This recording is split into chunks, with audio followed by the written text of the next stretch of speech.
you the news. Printed the info, we gave you the clues. Owners' profits were always sky high. Changing market now threatens our lives. Post-literation, critical reading, dumbed down nation, signs of inbreeding. TV sucking ideas from our head. Public discourse just about dead. We'll ride the dinosaur.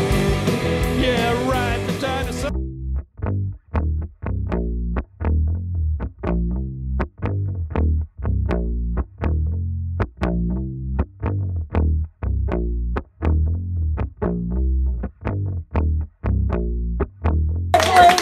Hey, Anita and all you women, ready? I want to hear you all roar. Ready? 1, 2, 3, roar! Yeah! Woo! Hey, I'm Eugene Driscoll. Welcome to Navel Gazing, the Valley Indy's weekly podcast. Almost weekly.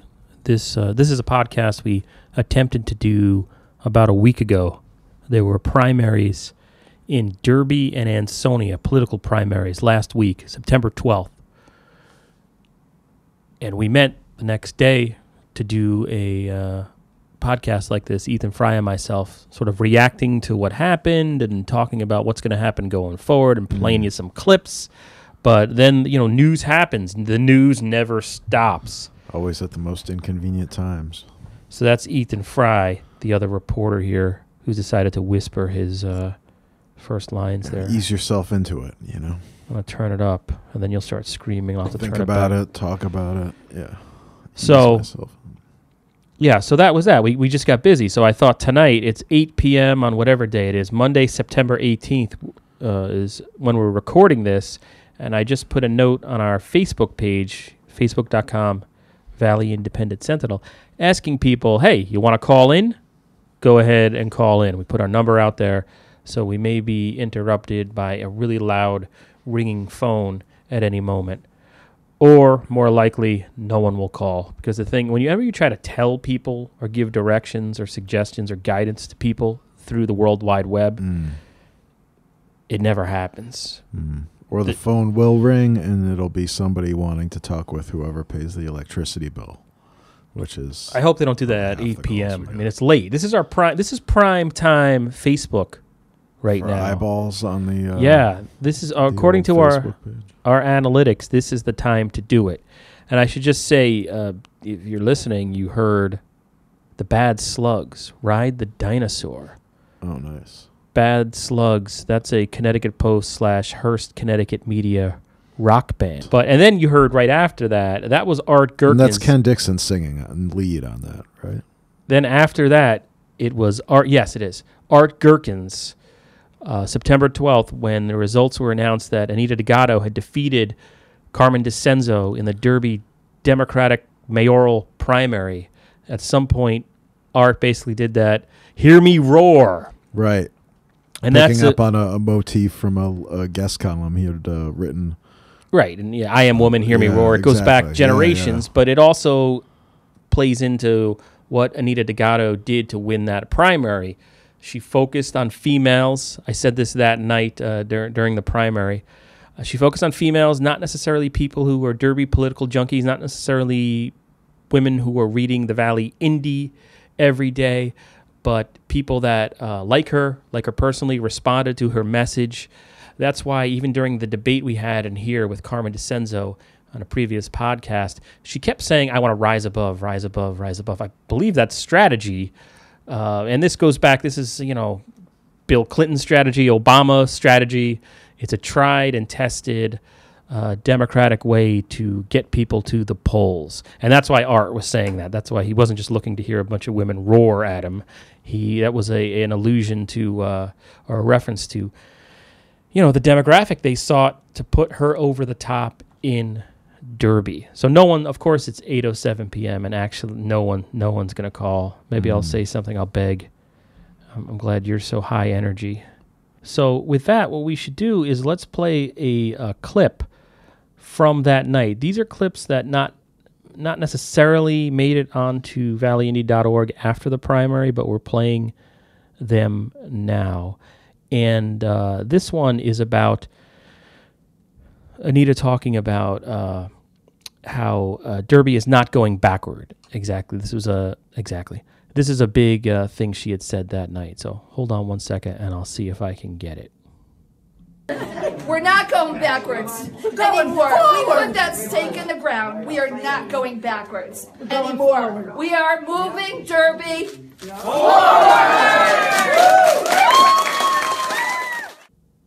Yeah, so that was that. Now, when you were there, she wasn't there the whole time. That was another thing that Mayor Dugatto did that was slightly, out of the norm. Unconventional. She wasn't. We've been places where they're like in a back room and they're waiting, but she wasn't anywhere in her headquarters until the results came in. Is that a few minutes after? Yeah,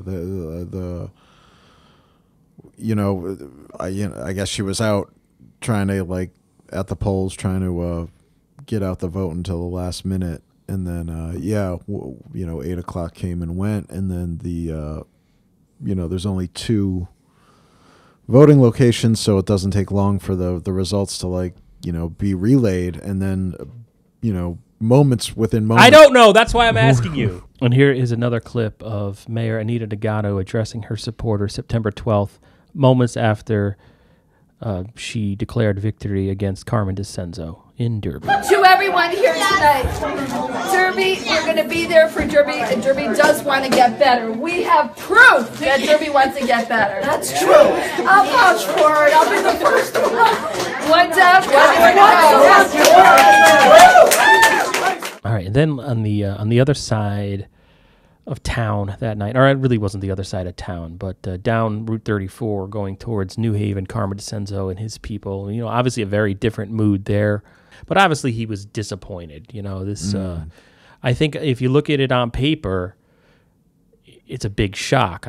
He was the front runner. I know personally, I thought when he announced that he was going to run, Carmen DeCenzo had always been the name that was lurking out there. If Carmen DeCenzo runs, if he decides to run, he'll have 95% of the vote. It'll just happen. And that was a big part of the reservations at Dugatto's headquarters, though. People were conscious of that fact, and in her camp. Very well-known family.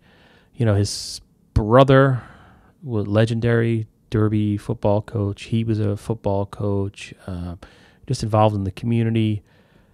Always the top vote getter in the alderman races, right? Since 2011.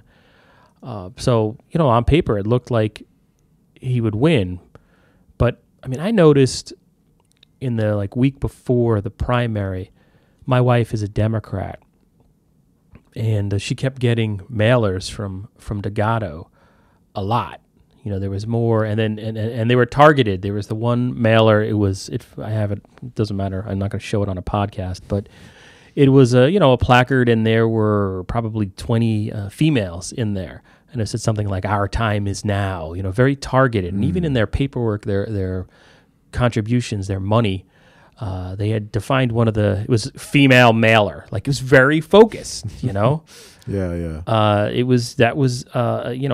was on purpose. So I started to think wow, they're running Carmen's side is running sort of a traditional campaign what we've seen before in Derby a couple of times, and she's running like she did brought in the pros. Yeah, she did.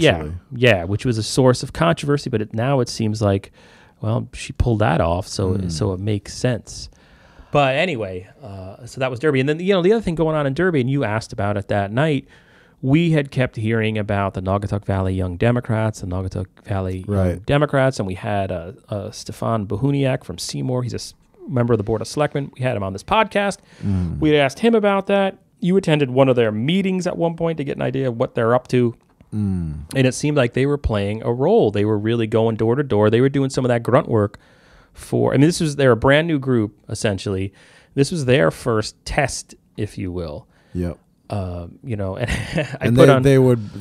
they'd point out that they offered the chance for both candidates to come speak to them and be endorsed and whatever. But yeah, they got behind Mayor Dugatto after and they endorsing said her. And actually this is a segue because you talked to Rochelle. Cara Rochelle lives in Derby, and I believe, I don't know if that's actually, correct me if I'm wrong, but she is the one person in this group, and I think president, yeah. Okay, and so you asked her, like, how did you get involved with Mayor Dugatto, and what did you guys do, and how did it come about? So here's Cara Rochelle of the Naugatuck Valley Young Democrats, talking about Mayor Dugatto's win September 12th. This seems to be a good night for you guys. This was a community effort. We were just a piece of the puzzle. We were one group of many groups throughout Derby that wanted to see her succeed because of what she's done for the town. Do you guys and say, like, hey, I need your support, or so it was interesting because she's always been very welcoming. She, once she noticed that we were an organization, she did want to connect with the Young Democrats in the community. So it was organic. It was her saying that she was supporting what we were doing as an organization. We did reach out to Carmen's campaign and invite him to come in for an interview, and he twice did not come. So, and she, through what she's done for the town, was able to demonstrate to us that she has her mind and her heart in what needs to happen for Derby. She does her homework, and she's got her pulse on what needs to happen to really revitalize this place. She gets it as far as a modern economy and as far as what needs to happen for not just the young people, but all people in the town. What's your prognosis for November? I think it looks very good for Anita. The reason being that, in the past 2 years, she's been able to show a great deal of progress and what's gotten done for the town, what's happened with the redevelopment, what's happened with all the new businesses that have opened up. She has systematically put her shoulder into every component of this town to move it forward, and people have really noticed it. We've knocked doors, and we've talked to people that are, meeting independents and Republicans that have said, yeah, we actually understand what she's doing, and we're behind it. So I don't think that we're going to have a problem, because I think that work speaks for itself. There's people that talk the talk, she really walks the walk. So they had written letters to us as well, the Naugatuck Valley Young Democrats, so we had seen them as this emerging group. And it shows that, you mentioned, like, endorsement letters that are just sort of, don't mean much. Like, that showed their endorsement with their, ground game sort of backing it up does mean something, I guess. In compared, and then combined elections. With DNA campaigns, and that was the quote unquote professional campaigners that Dugatto brought in from New Haven. And you also talked to her campaign manager, who is from DNA campaigns. And let's not forget, they essentially, caused this whole thing to go into action when they contested the results of the Derby Democrats nominating procedures. Yeah, it was Andrew. Correctly, it turns out. I'm not sure. Yeah, I think that's McIndoo. Yeah. McIndoo. Shoot. I usually try to ask somebody how to pronounce their name, but I forgot. That's why, I just refer to like he's the the campaign guy. Yeah. Anyway, here he is talking to Ethan, and this was the DeCenzo side had sort of tried to cast him as the outsider. Heard that a lot. Like, we don't need to bring outsiders in to Derby. Derby people know what the issues are. Which, I don't know, because the DeCenzo campaign was sending in letters as well, but I know from talking to Dugatto's side thought that the DeCenzo letters and guest columns were too inside baseball. So here's Andrew from DNA Campaigns. Sorry, Andrew, if you lived in Derby, I would take the time to learn your last name. No, I'm just kidding. We're not broadcasters. Was it just a matter of getting out, identifying her voters, and getting them to the polls on primary day? I think more so than that, it was just getting Anita in front of the voters. She's always been somebody who's good at communicating with the people at Derby, and this seemed to become a race more about insider politics and not about the people. And what she showed is when she goes out and she talks to people like she always does since she's been in office, people respond well to that. And that's obviously what happened tonight. And do you think, what's the prognosis for the November election now, given tonight's result? I mean, we need to unify the Democratic Party, obviously, in Derby, and then once we do that, I mean, this is a Democratic town. It should still be a Democratic town. All right. Thank you, Andrew. So that was Derby. Yeah, and I'm wondering, just as a sort of an exit question, I'm wondering, like, it was the old style of campaigning versus, the Dugatto bringing in DNA campaigns, as you said. Is the Republican nominee's campaign more sort of traditional, or could you say one thing or another about it? As it compares to, I mean, is there any lesson to be drawn? As far as I know, it's being handled locally so far. I actually haven't checked in a while. I mean, that night of the primary, I checked in with his campaign manager, who is a local guy. Andrew Backlick is not new to Derby by any means, but he's new to the political scene.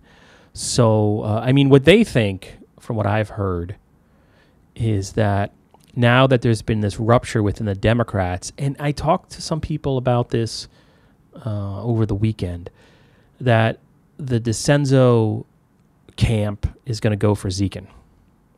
And that's sort of what the Zekin side is feeling, from what I hear. They're going to pick up, this has helped them.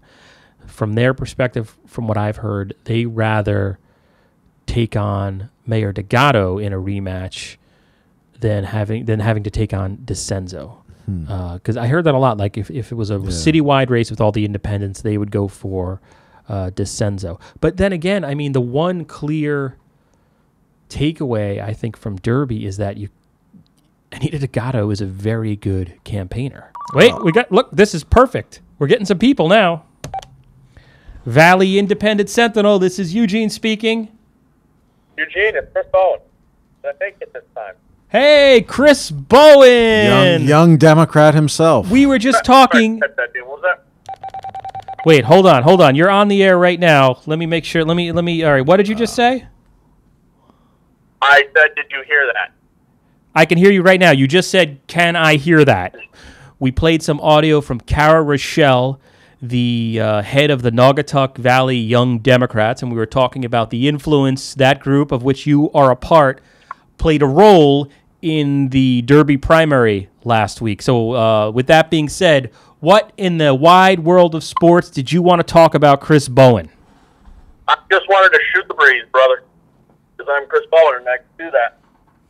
All right. Do you want to talk about Slapshot? Have you watched I mean, have you changed your position on the movie Slapshot, or did you want to talk about Derby politics, or? Well, I did want to talk. I do want to talk politics because I need to clarify. I'm not a voting member of the Young Democrats because I am not young. However, the one thing about them is that they are very motivated and very inclusive. They have asked me to participate despite the fact that I'll never have voting rights in their group. And it's a pleasure to be around them. They're very young and they're all very driven and they all have a Wait a sec.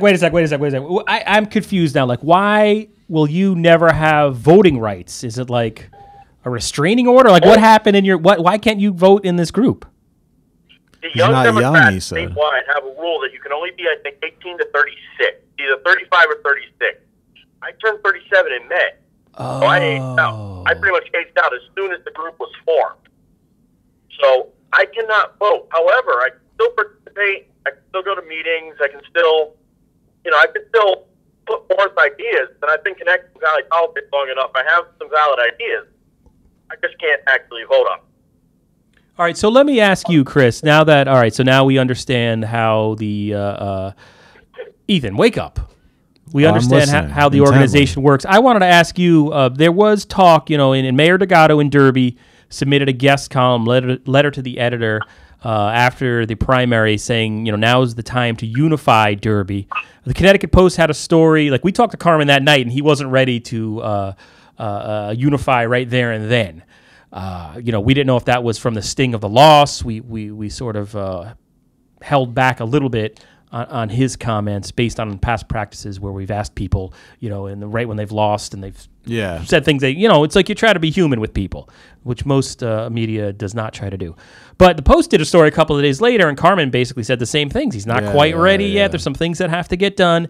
And I saw some members, or at least one member of the Naugatuck Valley Young Democrats, got into a little tiff with someone from Ethan. Oh yeah, a little back and forth with the with somebody from Carmen's campaign. Yeah. It was a little heated in terms of Facebook heat, right? Yeah. And I took that as well. Nobody's they're not going around. They're not passing the peace pipe quite yet. That kumbaya moment. Yeah. So Chris Bowen, even though you're not a voting member of the Naugatuck Valley Young Democrats, nor are you a resident of Derby, you live in Seymour. What is going to happen in Derby? Are the Democrats going to come together? Because I know the Republicans on Rich Zekin's side, who is the Republican candidate for the November 7th general election, they're salivating. They think they're going to pick up Carmen's group, and they're not going to go back to Anita Dugatto. They're going to go to Rich Zekin. What say you, sir? Well, I only speak for myself. I speak on behalf of no organization except my own. That's just me. So I need to make that abundantly clear going forward. I think there's too much at stake in this election not to unite. Obviously, everybody's still very sore from the loss. There's obviously been some old calcified problems that have been going on in Derby for decades, forget years, decades, that extend back well beyond Anita's mayorship, beyond Tony's mayorship, dating back when I was a kid in the military. So nobody gets into town politics for reasons beyond the altruistic. Nobody wants to put in this kind of time or effort or get yelled at by so many people without best intentions. And that goes for Carmen's team, that goes for Carmen himself, that goes for Anita, that goes for Rich. Everybody that's involved has best intentions. But I think Democrats need to realize, whether you were on Carmen's team, quote unquote, or Anita's team, that it's time to come together. We had an election. Anita won. And I think problems can be worked out. But ultimately, we realize there's too much at stake right now to worry about the primary that happened last week. Well, let me ask you, Chris, one thing that I was surprised at that I saw sort of put forth by the Naugatuck Valley Young Democrats, or at least, the one guy I'm Facebook friends with. I should qualify this. I'm talking like I'm David Brinkley. But there was this thought that, like, Mayor Dugatto was the out. Actually, you might have said this too. Mayor Dugatto was the outsider, and Carmen DiCenzo was the insider. I get that to a certain point, but from my perspective, I would hear that and I'd say, like, well, wait a second. Mayor Dugatto has been involved in the Democratic Town Committee for a long time. I mean, she was, when I started in Derby in 2009, she was pretty much the only vocal Democrat that would speak out. She was the literal face and voice of the opposition when Mayor Steferi and the Republicans controlled things. Other than former Mayor Mark Garofalo, who is now the town clerk, he would show up and sort of throw grenades during the public session at Board of Aldermen meetings. But it was always, Dr. Anita, Dr. Anita, Dr. Anita. When a Derby blogger filed a federal lawsuit against the Democratic powers that be, Anita Dugatto was part of that group. I only say that because that was, if you want to know who the inside power brokers were, you look at who's getting sued. That's always a way to know.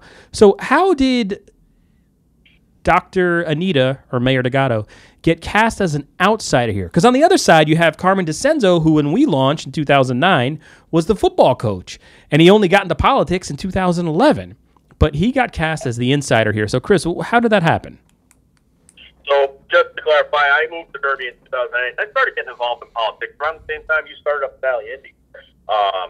And I think what happened... I just want to interrupt. So anybody out there who hates Bowen, you can thank us. Bowen got involved in politics because of valleyindy.org. Mission accomplished. Just around the same time. Not necessarily because, even though those two things happened, from one time to the other. That doesn't denote causation. You can send all your hate mail, everybody, to Eugene Driscoll Anyway. So, I think what happened was Carmen has ended up aligning with some of the people that have been involved in politics in Derby for a very long time. The Barbara DeGennaros, some other people that have been in that. And what happened, I think, this time was that Anita did some things that some of the older members that have been aldermen for a long time and just been in those trenches alongside Anita in a lot of cases, didn't appreciate the way she handled certain items. They didn't appreciate the way she went about sewer business. They didn't appreciate her sister-in-law being involved. So it became almost a matter of offense. I can't really speak on anybody's behalf in this case, but it became a matter of offense. And because of that, because of they're more offended by the way she did things other than the result, that's how Carmen came to become the avatar of sorts of people that have been involved a lot longer than he has. All right, I'll buy that. So is there anything else you wanted to add? I had that. Those were my questions I've been dying to ask you or anybody from, or even remotely connected to the Naugatuck Valley Young Democrats. What else did you want to talk about? Well, don't forget, I don't speak for Young Democrats. Yeah. All right, look, it's a call-in show, all right? You think Rush Limbaugh is checking his facts?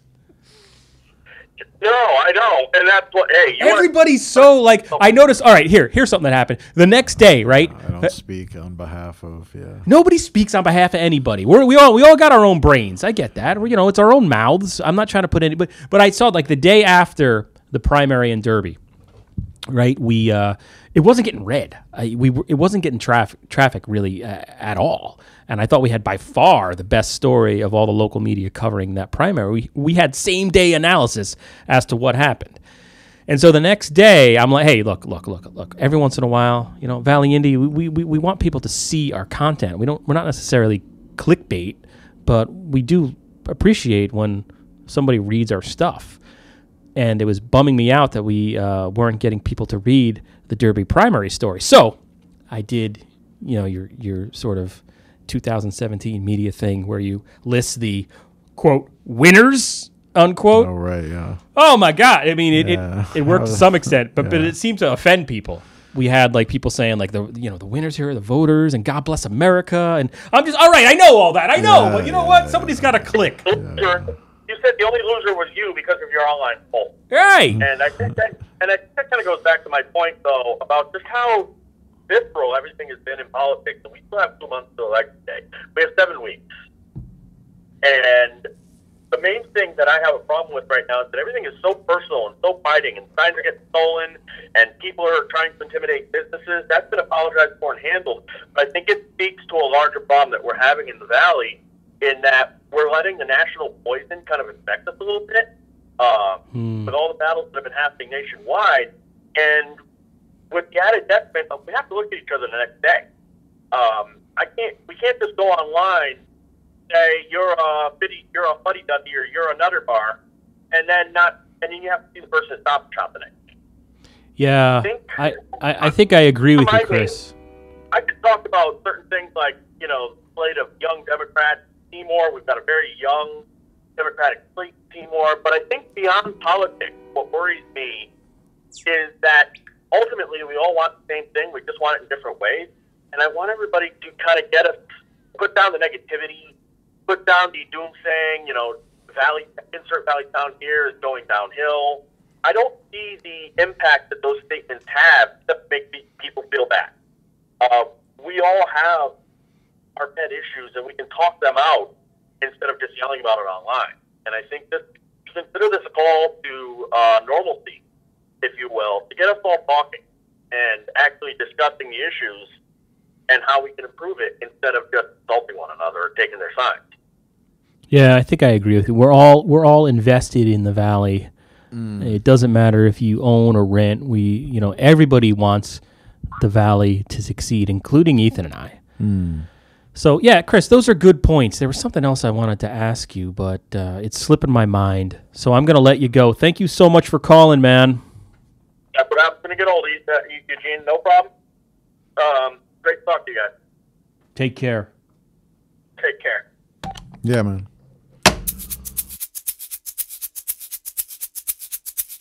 Presumably her record will be what? This will 24 minutes into it.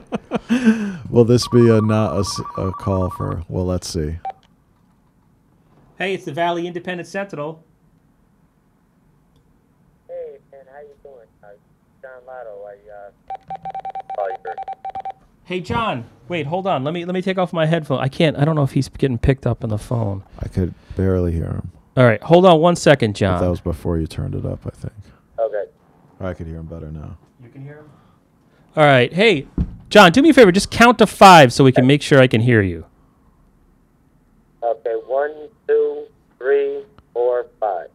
Okay, so he's audio too. All right, sorry about that. We just have the microphone right up to the speaker, but it's not working that great. All right, so you're on our air right now. What did you want to talk about? Really, I mean, as far as Ansonia is concerned, I'm a citizen in Ansonia, and I've been there my entire life, basically born and raised.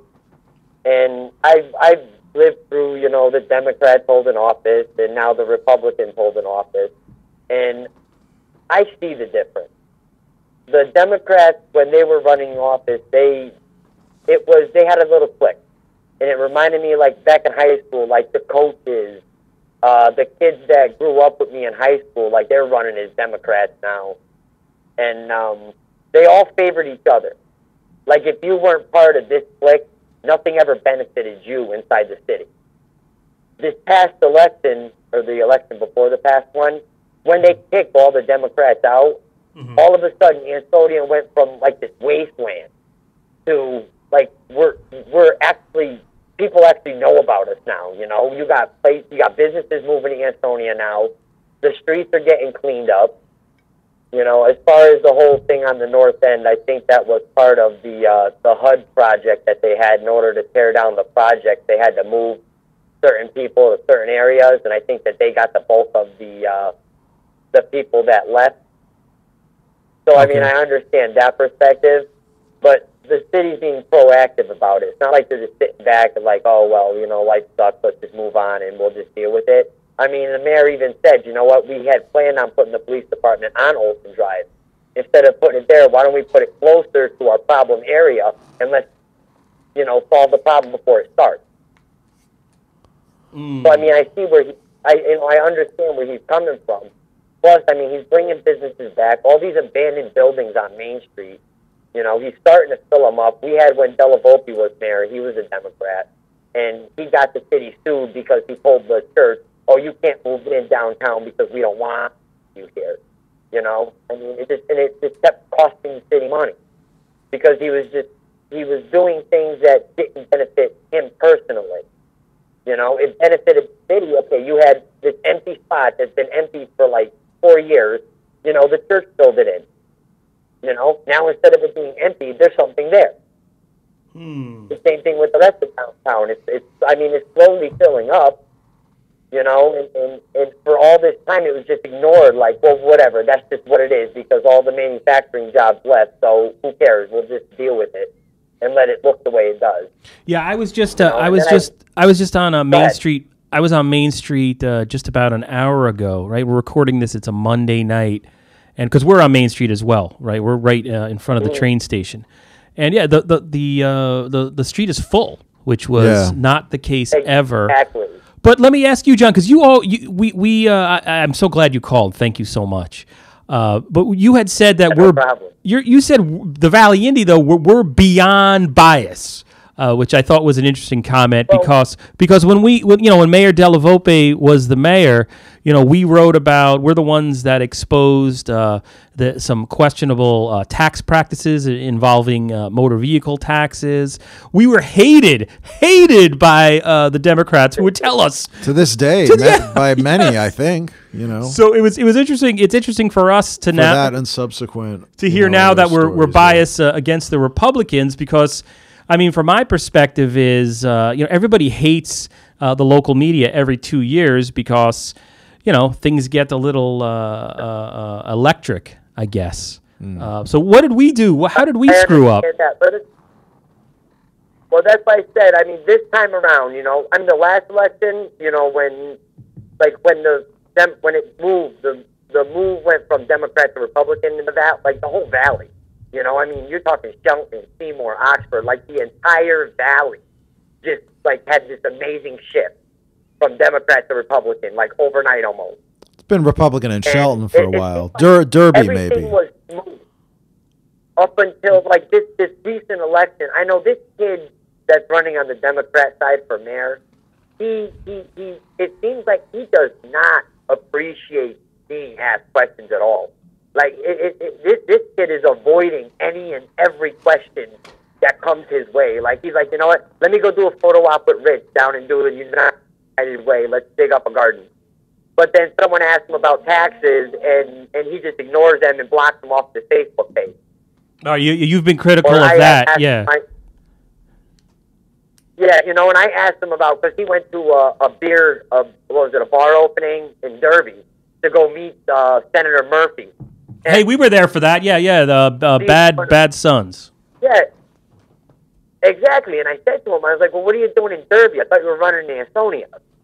And then as soon as he saw that comment, I mean, there was a girl who actually responded to my comment, but he deleted my comment and then blocked me. Like I couldn't say another thing, anything at all on his Facebook page whatsoever. Okay, yeah, Like every time someone asks this kid a question, he gets rid of anyone who wants to ask anything. Wait, but how does that translate into me and Ethan being biased? Well, because now with this whole Rich thing inside the barbershop, I mean, me personally, I find that just a little bit. I know how dirty this political wave is in. Like this year's insane. Yeah. Compared to all the recent years in Ansonia. And I mean, it's been back and forth in Ansonia. Oh, well, I'll do this, and this. And the other one, oh, I'll do this. But this year alone, I cannot believe the difference from the last election to this one. I mean, these people, everyone's kids go to school together, you know? And these guys are literally fighting amongst each other. Oh, well, let me see. Well, this guy walked into this barbershop and said this in front of Rich, by the way. And then he posted on his Facebook, and then ends up on YouTube, you know. But no one's seen the underlying. And I noticed on the bottom, the closed captioning said he walked outside to call Mayor Cassetti. Like, so you were physically outside in the middle of this film, and you saw him call the mayor and say whatever he said to the mayor. But that was just something someone added in to make it appear that he had called the mayor when he walked outside. Let me ask you, why... I mean, everyone knows that guy. Which guy? Which guy do they know? Go ahead.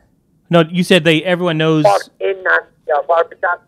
Yeah, everyone knows that guy. That guy walked up and down the street like every single day, and he's been doing it for at least 15 years. Edward Musante, you're saying? Ed? You see this guy, he's always on Main Street. Are you talking... Ed. Okay, yeah, gotcha. Always on Main Street. Yeah. Like, for the last 15 years, the guy's been on Main Street. Yeah, so you're saying that we didn't get, like, the unedited video, because all we did was ask the people that were involved, including Ed, what happened. There was more to that story, right. You're saying. Okay. I honestly believe it was just too coincidental. Like, Ed just happened to walk in there at the same time Rich was in the chair. Right, yeah, and Rich is a candidate for the Board of Aldermen. Doesn't even... Right, and Rich is one of the people that Mayor Cassetti had actually endorsed again. Right. And I just find it a little bit, tiny bit convenient that it just happened to be the same time he was sitting in that chair. Right. Well, why would you? I mean, and that's just why the way this political year is gone. Like the way everyone's trying to cut each other's throats is insane. Right. I mean, I do agree. We are feeling that it's definitely more combative in Ansonia by far than it's been in since we've been around for 8 years. I guess I would think a guy supporting the mayor wouldn't go in if Rich were in there. Like the Democrats' standing is, well, we'll just continue doing what Cassetti's doing, but we'll do it better. Like, Cassetti's basically doing everything he's supposed to, and all you're saying is we're going to do the same thing but better. That doesn't even make any sense. Right, okay. Compared to when you were in power and all you guys were doing was raising taxes and spending money. You know what we're going to do now, John, is now that you've talked to us for like 5 minutes, we're just going to completely delete all your comments and pretend that they never happened. All right, good. I'm kidding. We should this is why we should have both candidates on for a podcast, though. Right. But all right. So, yeah, hey, I mean, all right, yeah, that's a sensible thing. I still don't. I mean, I don't entirely get how Ethan and I favor the Democrats in this situation, but I do understand that there's been a lot of people saying like, well, we should have. I'm sorry. Go ahead, John. Well, I had brought up a few times that this kid Herrick has been literally like deleting anyone in Ansonia, anyone that asked him a question. He's literally deleting them and blocking him from his running for mayor Facebook page. Right. Yeah. Yeah. Well, what we do with those, like, I mean, what's he afraid of? From our perspective, it's like, I mean, it's hard to do a story on every single issue that someone has, and that's one where I feel personally like, okay, you put it on our Facebook page, it's known, the candidate who allegedly deleted the stuff sees it, we leave it up there, but we don't necessarily stop whatever we're doing to write a story on it. So I didn't mean to ignore it or pretend like we give you the high hat or anything like that. It's just, we try what we can every day. So even though, I mean, sometimes we get stories. Yeah, you know how it is. I mean, I wish we could write every single story all the time. But one thing that we do is like when people write letters or comments, I mean, I very rarely delete comments unless it's, over the top. If it's, like we a try personal attack. I want my mother to be able to read this. Like we had about 1 million F-bombs on a story today.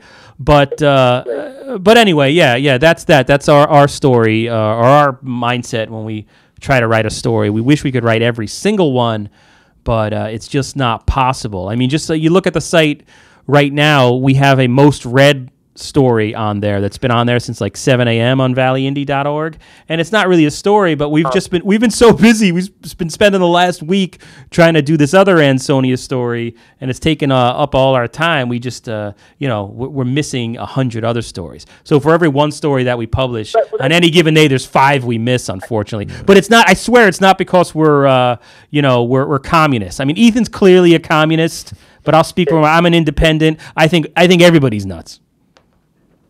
Right. Well, like I noticed, like when I had brought it up on your page, like there were other people who were like, he's done it to me too, or he won't answer the question I asked. And I'm saying to myself, there's the guy who's supposed to be running for mayor of Ansonia. Now, Mayor Cassetti has an open door policy. You walk into City Hall, he will sit down and talk to you. This kid won't talk to anybody. That's a complete opposite from what the residents of Ansonia are dealing with now. And I just wanted, I would really, I mean, if I'm obviously not the only person who's concerned about that. Right, transparency. We always hear transparency. More saying this is like ignoring everyone and trying to make everybody go away. Now you're taking what Ansonia is doing, the direction we're all moving forward. Taxes have been going up, and the mayor has an open door policy where everyone can walk right into his office and he will talk to you. So this guy who's just shutting everybody out, that's a problem. Although, John, it could be your shirt. It could be the profile picture you have in there where it's you with that Tom Brady jersey. A lot of people just look at that and they don't want to deal with it, and they just. I've thought about deleting you just on that totally irrational thought. But. Well, here was the thing: that was a Super Bowl bet. I lost. I'm a Colts fan. Okay. My best friend is a Patriots fan. All right. And the thing was, if the Patriots won the Super Bowl, I had to wear a Tom Brady jersey and leave it as my profile picture for a year. But I was upset, so I flipped him off when he took the picture. Nice. All right, John. Hey, thanks so much for calling. Anytime you want to talk to us, you can always just send us a message through Facebook as well. We tend to respond, and we do. I appreciate it. Yeah, no problem. Or a guest column. Oh yeah, that's another thing that like you can always. I mean, sometimes we don't always suggest this, but if you have a comment that you want to send in as a letter, feel free to do so. You can send it to us through Facebook or valleyindy.org. Look at Contact Us. And, especially for those, not every story could be written about, but if you feel strongly about it, write that's actually a letter to the editor. A Facebook thing like that, deleting that's a perfect letter to the editor. I'm not weighing in one way or the other, but that is another way to do it. But anyway, John, thanks so much for calling, man. Have a good night. Thanks, you too. You guys, thanks for inviting me. I appreciate it. Yeah, no problem. No problem. And that is, say what you will about Mayor Cassetti, say anything you want, but you walk into City Hall and most of the time, within 10 seconds, you could be like, hey, Mayor, what do you think about, or even walk by it and he might be outside on the stoop, as it were. We should have I just saw him at about 7:30. He was right outside Copper City. You could just record the podcast there, yeah. I should have just kidnapped him. But yeah. All right, let's like a lot of audio we've played of Mayor Cassetti. Now you're screaming. You start off all. Maybe I just repositioned the mic. A lot of the audio we've played of him is just, I've just run into him on the street and talking about something, and here. It's 90% of our stories.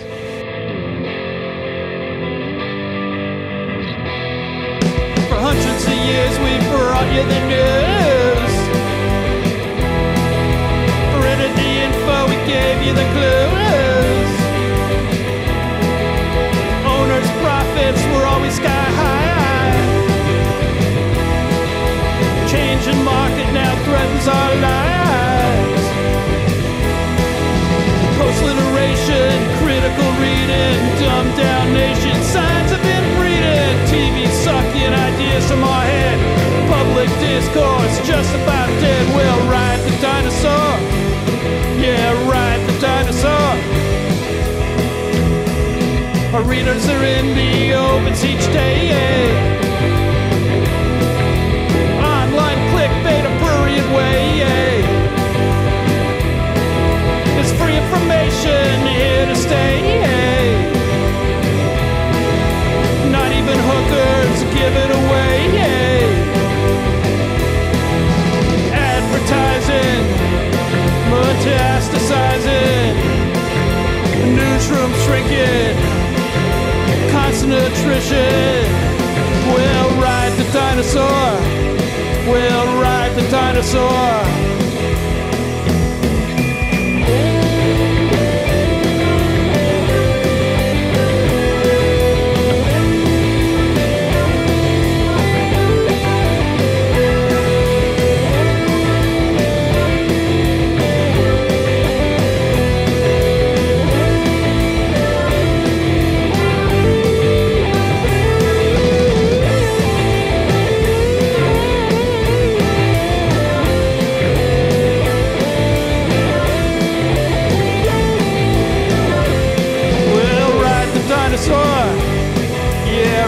Dinosaur. Deadlines, bylines, pictures too. An editorial comment for $1 or $2. Fire down the block, the murder next door. And now we wonder what it's all for. Social media coming free to you, funny pages, the mayor's wages, criminal seats, corruption schemes, ink state wretches asking tough questions. We'll ride the dinosaur, yeah, ride the dinosaur. The presses are running all through the night. We're printing the truth with all of our might. We're platform agnostics, got that interweb too. Buy an ad, see what we can do. We still have subscribers, still have our fans. We're here every day, so give us a chance and we'll make an art stand.